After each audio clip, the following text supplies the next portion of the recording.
Yo mga idol, musta?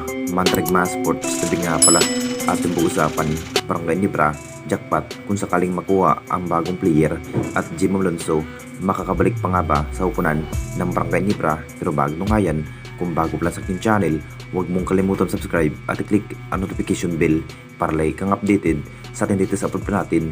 So masasabing nagplano na nga rin ang kupunan ng ating Barangay Nibra, babaguhin ang maging sistema ngayong season na parang humihina na nga ba ang bawat galaw at lineup kung bakit ganito lang ang nagiging performance ng ating Jing Kings na malabo pa nga ba na makapasok sa finals ngayong Philippine Cup.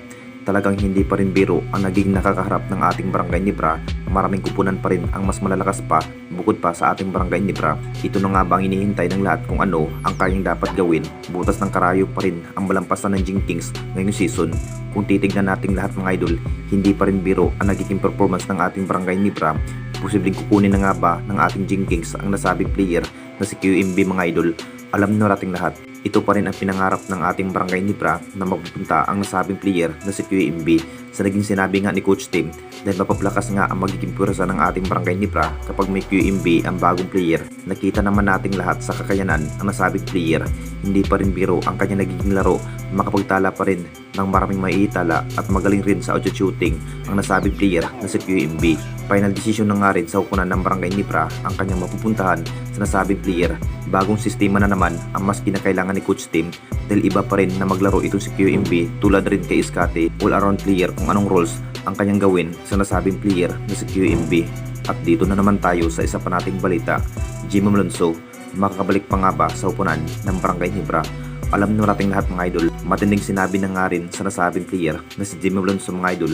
Matapos sa Gilas practice, marami pa rin ang nasasabi may pag-asa pa nga ba si Jim Alonso na makakabalik sa upunan ng ating Barangay Nibra dahil isa pa rin sa mahusay at energetic na player ng Barangay Nibra na parang nanghihinayang pa rin si Coach Tim kung bakit naaalis sa lineup itong si Jim Alonso.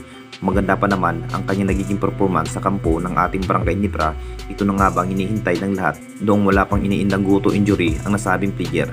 Nagbago na rin ang naging performance ni Jim Alonso noong may iniindang guto injury ang nasabing player mga idol. Pero sa ngayon pa lamang po, marami pa rin ang nagsasabi na makakabalik pa nga ba itong si Jim Alonso at ayon pa rin sa mga source, talagang may pag-asa pa naman na makakabalik ito si Jim Alonso mga idol dahil may kontrata pa rin sa kampo ng ating Barangay Nibra at hindi pa rin basta-basta na mapupunta lang sa ibang kupunan sa ating liga. Sa upunan ng Barangay Nibra pa rin ang kanyang mapupuntahan kapag bumalik ito ang nasabing player na si Jim Alonso. Lakas pa rin sa opensiba si Jim Alonso mga idol kung saan maraming kupunan pa rin ang nagkainteresado at mataas pa rin ang kumpiyansa sa nasabing player na si Jim Alonso. Anong masasabi ninyo mga idol tungkol sa ating video?